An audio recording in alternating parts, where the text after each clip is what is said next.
Eu vou falar hoje sobre um assunto que realmente causa uma paranoia muito grande na mente de muitas pessoas, de muita gente que decide seguir a Jesus Cristo numa instituição evangélica, né? Eu digo numa instituição evangélica porque não é somente numa instituição evangélica que uma pessoa serve a Jesus Cristo. Não é necessário você fazer parte de uma igreja evangélica para ser filho de Deus. Não é necessário você fazer parte de uma instituição evangélica para entrar no céu. E essas pessoas que escolhem servir a Jesus dentro de uma instituição, igreja evangélica, a grande maioria delas entram em parafuso, entram numa paranoia louca, à medida que vão estudando as leis de Moisés, os levíticos, os mandamentos, e ao mesmo tempo vão estudando Jesus Cristo e o Espírito Santo, a graça, o sacrifício de Cristo na cruz por todo pecador, todo pecador. E aí, isso obviamente vai entrar em conflito na cabeça da pessoa. A pessoa vai ficar paranoica. Poxa vida, como é que é isso? Lá Deus era assim e aqui agora Deus é assado, né? Foi o que Jesus Cristo disse quando ele usou de uma parábola bem pertinente aos judeus, quando ele disse que não se põe vinho novo em odres velhos, porque se você colocar o vinho novo é o vinho não fermentado, é o sumo da uva, que na entre-safra das uvas, para que o vinho não se fermentasse e não se tornasse um vinho alcoólico, um vinho que embriaga. Vinho é suco de uva, mas tem o vinho fermentado e o vinho não fermentado. Para que fosse aquele vinho puro, não fermentado, eles guardavam esse vinho em um odre que nada mais é que um vasilhame feito com pele de animal. E aí, quando se ia guardar o vinho novo, o vinho não fermentado, em um odre velho, ou seja, um odre que já tinha sido usado para guardar outros vinhos, as partículas fermentativas do vinho que ficou impregnada nas paredes internas do odre reagiriam quimicamente com o vinho novo e azedaria o vinho novo e fermentaria o vinho novo, e aquilo que era para ser preservado como puro, sem fermentação, se contaminaria com o que estava impregnado na parede do interior do odre, lá dentro, e fermentaria. E o processo de fermentação, naturalmente, ele cria gases, né? Quem estudou química não precisa explicar isso. Quem estudou química na oitava série, na sétima, na quinta, na sexta série, já a gente aprende isso já no basicão. O processo natural de fermentação elimina gases. Elimina gases, né? Matéria, energia, energia, matéria. Elimina gases e aí o odre, que é lacrado como uma garrafa de refrigerante, o gás se expande lá dentro e ele incha, explode. Aí derrama-se o vinho e, como disse Jesus, perde-se o odre e o vinho.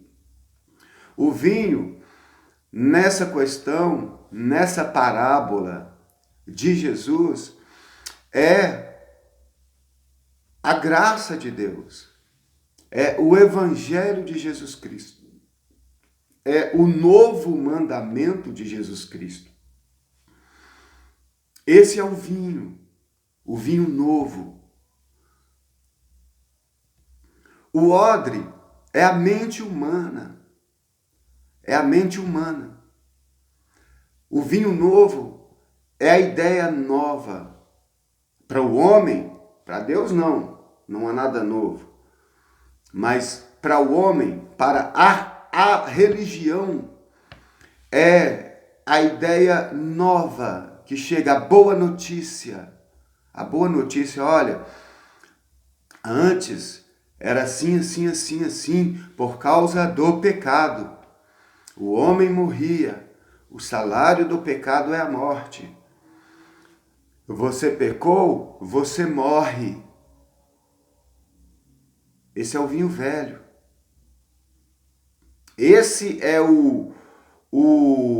Essa é a má notícia. Evangelho significa boa notícia. A má notícia são as leis de Moisés. Não estou dizendo que as leis são más. As leis mosaicas eram a má notícia para o homem, o ser humano. Quando eu digo homem, note bem que eu estou generalizando o homem como humano, ser humano, homem e mulher. Entende? Então, essa era a regra, essa era a lei. Morreu, pecou, morreu. O salário do pecado é a morte, simples assim. Aí, de repente, chega Jesus, esse era o vinho velho, né? O salário do pecado é a morte, a lei mosaica, o vinho velho. De repente, chega Jesus com um vinho novo. Olha, eu cheguei aqui para morrer pela causa de vocês, porque o mesmo Deus que deu as leis a Moisés, ele sabe de todas as coisas e sabe muito bem que todo homem não tem capacidade alguma de obedecer a Deus, porque para obedecer a Deus, você tem que, desde o dia que você nasceu até o seu último dia de vida, seguir todas as leis de Moisés, cumprir todos os 10 mandamentos. E as leis de Moisés são 635 leis, mais os 10 mandamentos. Se você, desde o dia que você nasceu até o dia da sua morte, você não tropeçar em nenhuma dessas leis, você não tropeçar em nenhum desses mandamentos uma única vez, aí sim você pode bater no peito e gritar para o mundo inteiro ouvir e se bancar e se gloriar nisso. Eu sou merecedor de Deus por conta própria, porque por minhas obras próprias. Eu sou merecedor de Deus porque eu não pequei. Eu sou merecedor de Deus porque eu obedeci. Agora eu te pergunto, é possível isso? Não. Por isso que veio Jesus Cristo.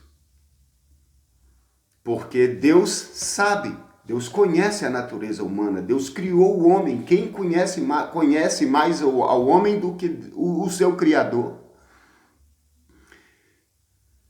E por amar essa criatura de tal forma, ele enviou Jesus Cristo com uma boa notícia, que é o Evangelho, o vinho novo. Olha, o negócio é o seguinte, Deus sabe que vocês não conseguem se achegar a Ele obedecendo a Ele. Deus sabe que vocês não dão conta disso. Por isso, Deus está me enviando, Jesus dizendo, Deus está me enviando aqui para obedecer o que vocês não conseguem obedecer. Deus está me enviando aqui para também pagar o preço, receber o salário no lugar de vocês, do pecado que vocês cometeram por não terem capacidade de obedecer às leis mosaicas e os 10 mandamentos. Por isso eu estou aqui. A justiça de Deus na vida de todo pecador não será as leis mosaicas. A justiça de Deus na vida de todo pecador não será os 10 mandamentos.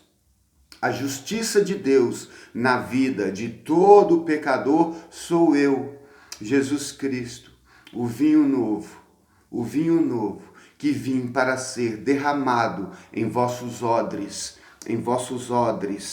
para que vocês conheçam o tamanho, a largura, a altura, a profundidade, todas as dimensões do amor que Deus Pai tem por vocês, criaturas. Então, tudo que vocês não conseguem fazer, eu vim fazer no lugar de vocês.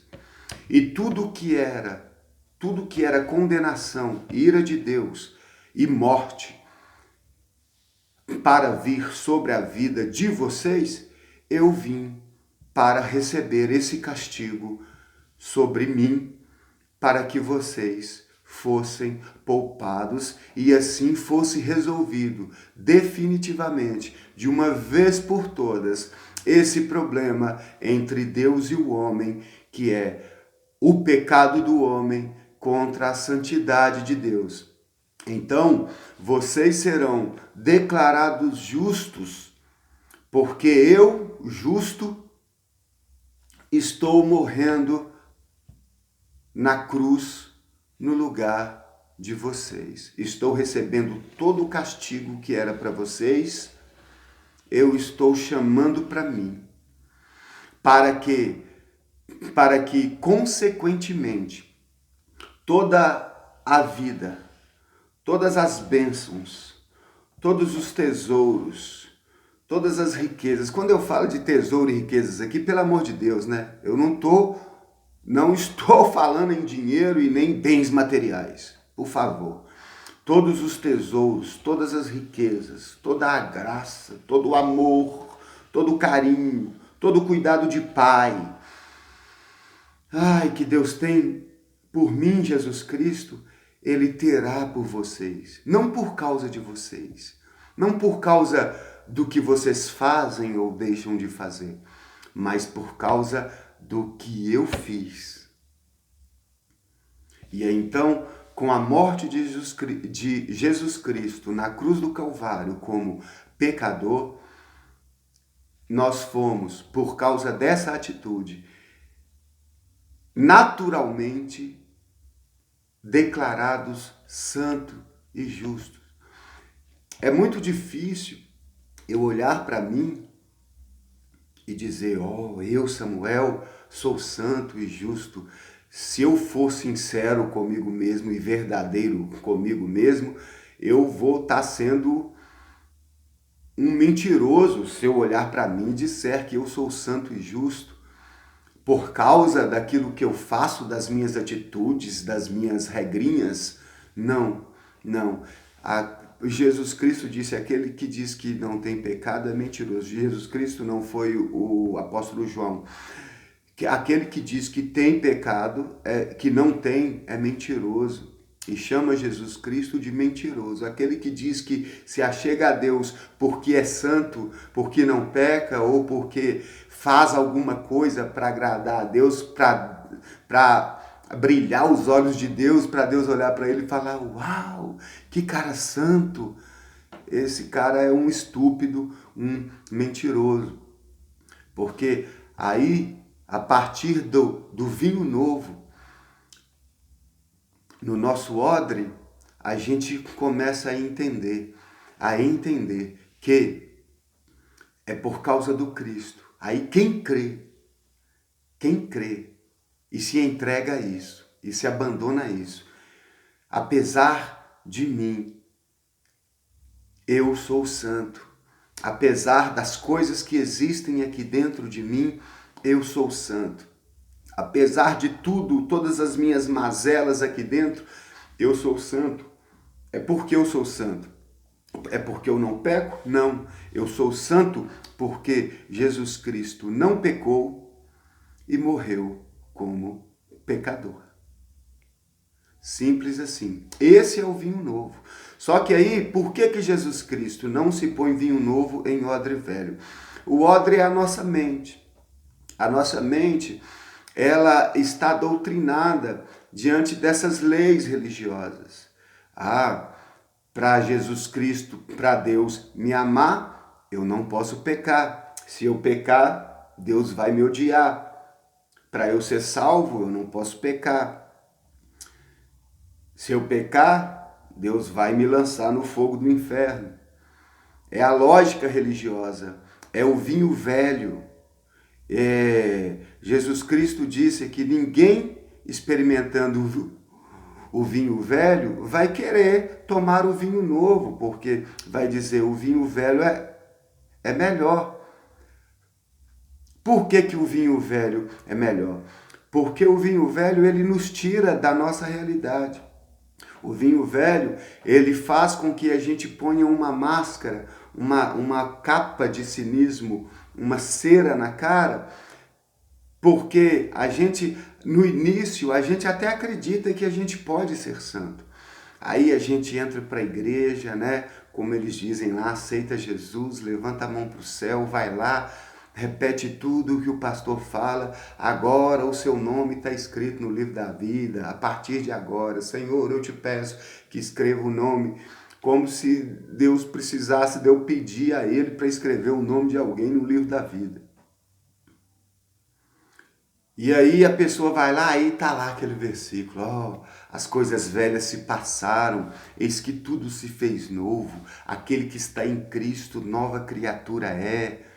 Não é? Aquele versículo lindo e famoso que todo mundo conhece. Mas aí a pessoa fica feliz, empolgação, começa a ir aos cultos, se arrepia, se emociona, chora, né? Aquela coisa linda e gostosa do início da conversão, né? Novos amigos, nova gente, novos ambientes, novas histórias, novo tudo. Tudo novo se fez. Mas aí o tempo começa a passar e a pessoa começa, sinceramente, lá dentro dela, a perceber que tudo se fez novo só pelo lado de fora. Tudo que é novo é só pelo lado de fora. Foi só o modo de vestir, a forma de andar, a forma de falar, as músicas que ouvem mudou, os livros que se leem mudam, os programas televisivos que se assiste muda, os ambientes frequentados mudam, as amizades, o ciclo de amigos muda, tudo muda por fora, mas aí a pessoa, que ninguém conhece uma pessoa senão ela mesma, a pessoa começa a olhar para dentro de si e vê que as mesmas mazelas, os mesmos desejos, os mesmos pecados, os mesmos ódios, as mesmas iras, as mesmas mágoas, os mesmos traumas, o mesmo desamor, a mesma angústia de vida, de existência, o mesmo vazio existencial, está tudo lá dentro. Mudou aqui fora, mas lá dentro está tudo lá. Os mesmos desejos ardentes, as mesmas concupiscências. As mesmas idiotices humanas continuam lá dentro, só não são externadas mais, porque agora tudo mudou do lado de fora. Mas, sinceramente, ele olha para dentro de si e vê, poxa vida, não mudou nada. Aí, isso é o quê? São moléculas fermentativas do vinho velho que está no odre. Aí, de repente, você enche esse vinho, esse odre velho, com o vinho novo, que é a mensagem da graça, do perdão, da salvação, da santificação, do sacrifício expiatório, do perdão, da graça, do sacrifício vicário, da loucura da cruz. Eu sou santo em Cristo, não em mim. Eu sou santo apesar de mim, eu sou salvo, não é porque eu sou santo, eu sou salvo porque Jesus Cristo pagou a culpa por eu ser pecador. Esse vinho novo começa a entrar em conflito com as moléculas fermentativas do vinho velho que está no odre do ser humano, que é a mente, a consciência. E esse vinho velho se você não coma, não use, não beba, não faça, não olhe, não. E aí você começa a entrar em conflito. Poxa, mas isso tudo ainda está em mim? Isso tudo ainda está em mim? E eu só mudei por fora. Aí a pessoa cai na real e aí aquele conflito interno começa a causar uma paranoia louca na cabeça da pessoa. E é isso que Jesus fala. Não se põe vinho novo em odre velho, porque o odre velho vai arrebentar. Ou seja, quando o vinho novo entrar em contato, o novo evangelho, as boas novas da salvação, da graça, começar a entrar em conflito com a doutrina religiosa, que se você não for, se você não fizer, se você não participar, se você pecar, você vai ao inferno. Se você... Aí aquilo entra em conflito, é óbvio que entra em conflito. De um lado, a graça total, o perdão absoluto. E do outro, o perdão condicional, onde eu tenho que fazer ou deixar de fazer, ser ou deixar de ser, para ser merecedor.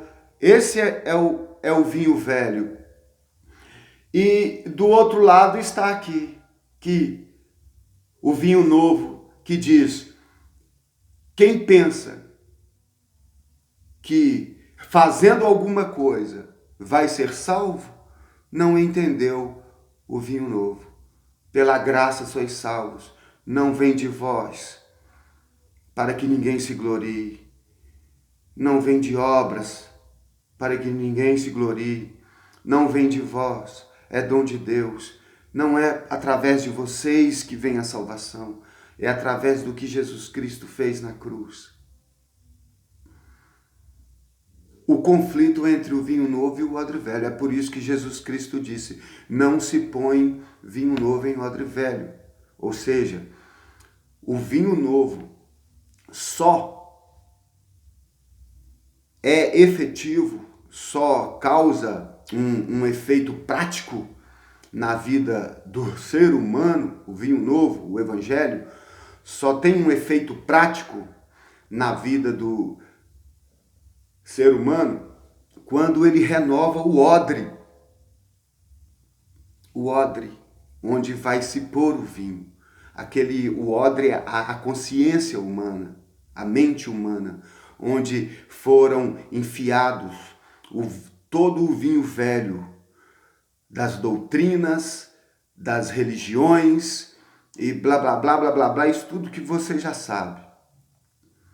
É preciso limpar, lavar esse odre dessas moléculas, partículas fermentativas, para não azedar o vinho novo do Evangelho e entrar nesse conflito e causar essa fermentação que incha incha o odre e o odre explode e se perde tanto o vinho quanto o odre. No final, a pessoa vê aquele disparate, aquela coisa que não tem nada a ver, Deus com Jesus, graça com... Poxa vida, eles tentam seguir a graça, mas tentam seguir a lei também.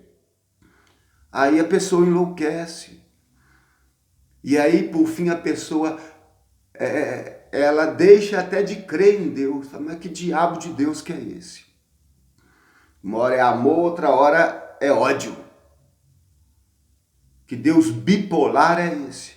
Que Deus borderline é esse?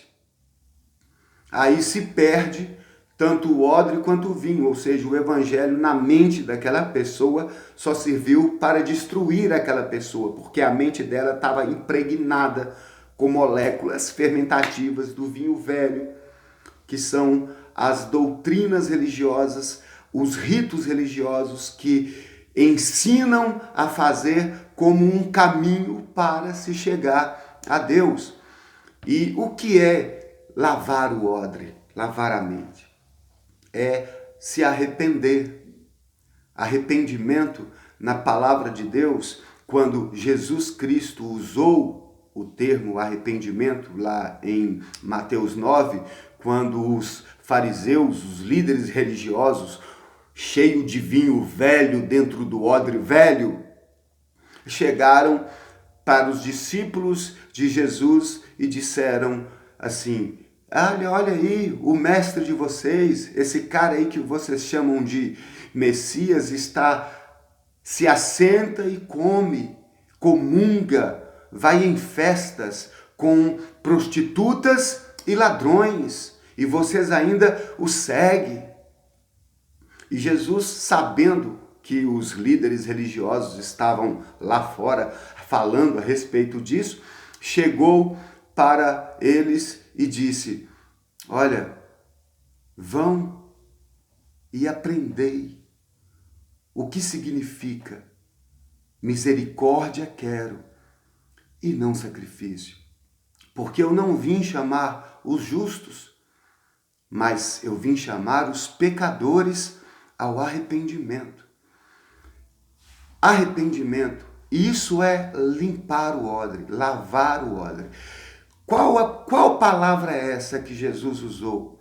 O termo usado por Jesus para dizer essa palavra arrependimento foi o termo grego, que é uma combinação, uma conjunção de duas palavras gregas, meta e noia. Eu já falei isso aqui uma porção de vezes.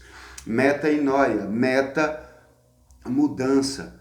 Noia é mente. Limpar o odre, lavar o odre, para que o vinho novo não se fermente, para que não haja esse conflito entre o vinho velho e o vinho novo dentro do odre, é simplesmente uma mudança de mente. E qual é a mudança de mente que Jesus Cristo propõe? O negócio é o seguinte: vão e aprendei o que significa misericórdia quero e não sacrifício. O que é misericórdia? Córdia, todo mundo sabe, né? Vem de coração. Misericórdia é se compadecer da miséria alheia. Misericórdia é ter empatia, é ter a capacidade de se colocar no lugar do outro. Misericórdia é ter a capacidade de se condoer por causa da miséria do outro. Aí fala miséria aqui, eles acham que já a miséria é falta de dinheiro, é falta do que comer, é falta de onde morar, é viver na rua. Não, a miséria é humana, a miséria do ser. É ter misericórdia, é se dar para que a condenação do outro seja extinta. É se dar para que o outro seja absolvido. Misericórdia quero e não sacrifício. Ide e entendei o que significa isso. É se compadecer da miséria alheia, do outro. que está lá em pecado daquela forma. É por isso, disse Jesus, que eu me assento com prostitutas e ladrões, ao invés de ir lá no templo me assentar com sacerdotes e pastores e levitas. Porque vocês já têm a própria justiça de vocês. Vocês, sacerdotes, pastores, levitas, profetas, vocês já têm a recompensa de vocês aqui na terra, porque vocês semeiam na carne. Na carne, ou seja, semear na carne é quando eu acredito que pelas minhas boas atitudes e pelo meu bom comportamento, eu tenho acesso a Deus. Quando Deus abomina esses que são assim. Porque esses que são assim, além de estar mentindo para si mesmo, estão mentindo para os outros e pensam com toda sinceridade que estão enganando a Deus. Arrependimento é mudança de mente. Não. O outro não é mais pecador do que eu. Eu não adultero, ele adultera. Portanto, eu sou mais santo do que ele? Jamais.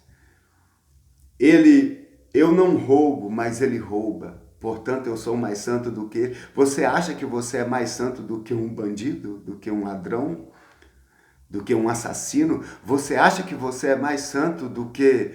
Qual é o pior pecado que você imaginar na sua vida aí?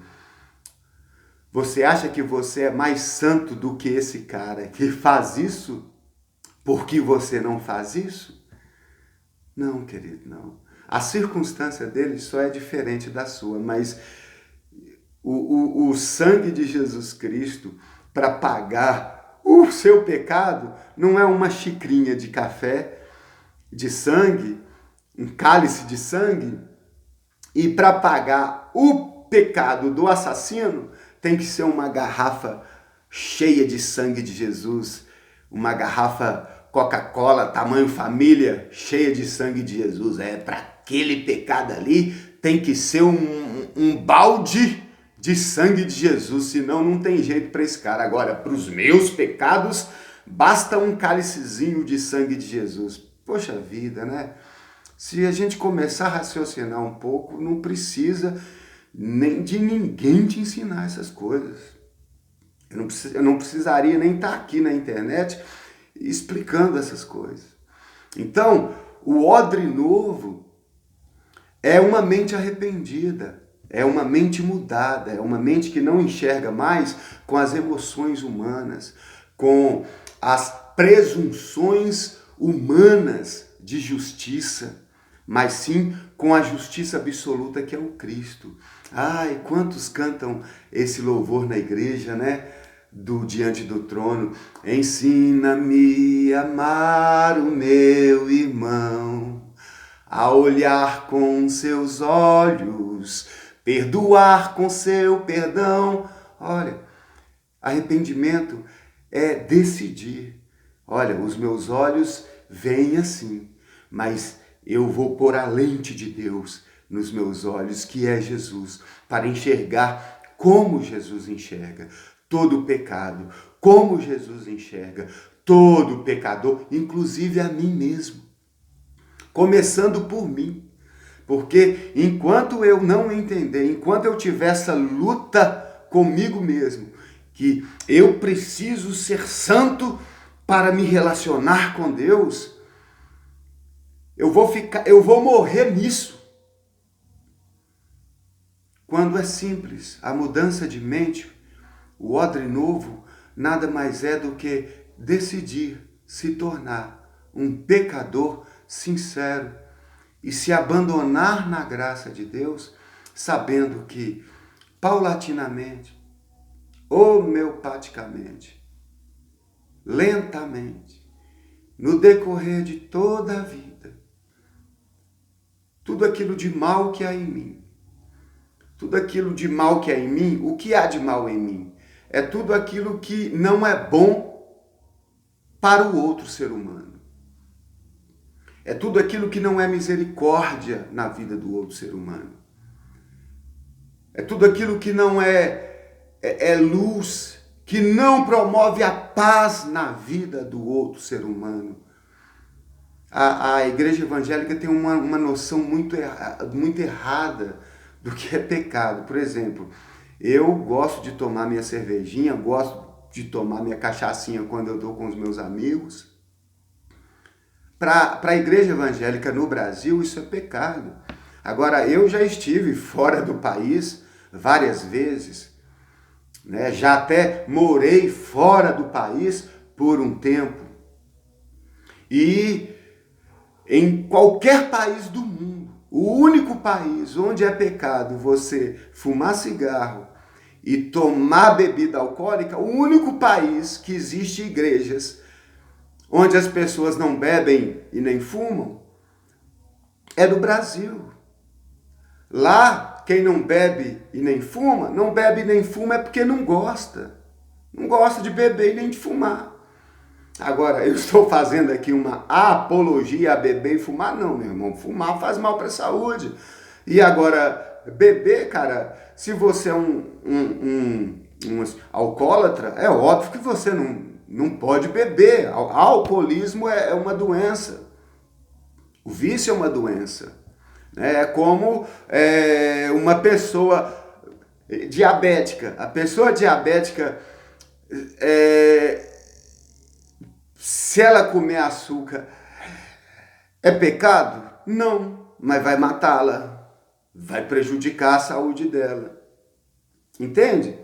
Então, se você é um alcoólatra, não beba. Agora, beber recreativamente, não há pecado algum nisso. Eu não sei de onde que eles tiraram isso. Não sei. Então, essa é a ideia deles. Só dando um exemplo aqui rapidinho para o que seja pecado na vida deles. Porque eles acham que é pecado, essas coisas de fora. O que você põe para dentro do corpo. Quando Jesus disse que o pecado é o que sai de dentro do corpo. E não o que você põe para dentro do corpo.